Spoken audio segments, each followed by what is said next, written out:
When I was expecting my first daughter, I felt totally clued up and fine about giving birth. I wasn't anxious about that at all. But it was only after Estella was born that I realised I had no clue what to do with the baby. I didn't know anything about routines or bedtime or anything like that, and actually felt totally lost with this baby.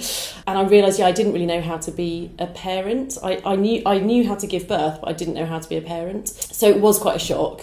And I did have some problems feeding, and there's so much in the press about, breast is best and you must breastfeed your baby. And I think especially among kind of middle class mums, there is an expectation that you're going to do that. That makes you a good person.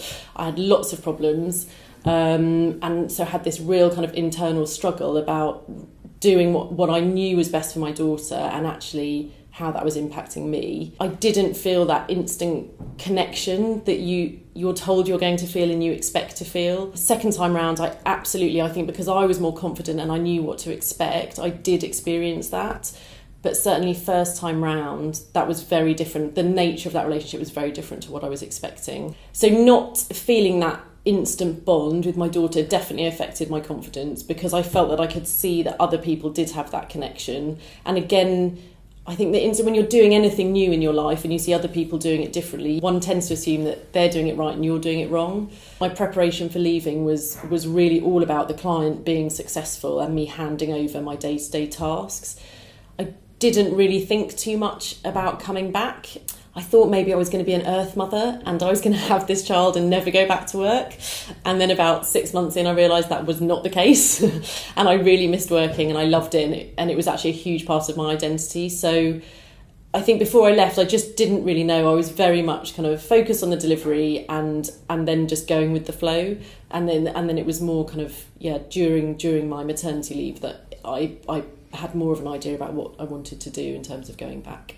I was also quite mindful that if I did go back to work, all of my colleagues who in consulting you do tend to progress at a reasonably regular rate, all of my colleagues would be then advancing beyond me. And certainly while I was off and I was seeing people that I'd recruited as analysts straight out of university and they were now becoming senior consultants and managers, there was definitely something, that competitive drive, I guess, to get back on the treadmill and not be left behind. The things that I've learned through being a mum that have helped me at work are definitely around timekeeping and multitasking. I think those things are invaluable in both roles. I waste much less time at work. I'm much more productive because of that deadline at the end of the day, and I know I have to leave at a certain time because otherwise my children aren't being looked after.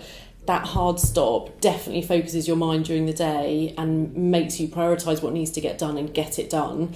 My work has become much more efficient because of that hard stop at the end of the day. So I feel like I'm a more productive member of the team than I was previously.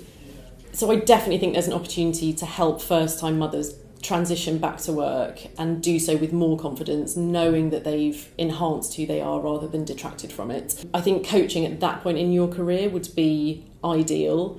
I definitely remember going back to work and feeling like I was adding no value, that because I couldn't put in the same hours as I did previously, that meant I wasn't a valuable member of the team or a useful member of the team. I'd forgotten how I added value to my clients, and I didn't know if I could still do it.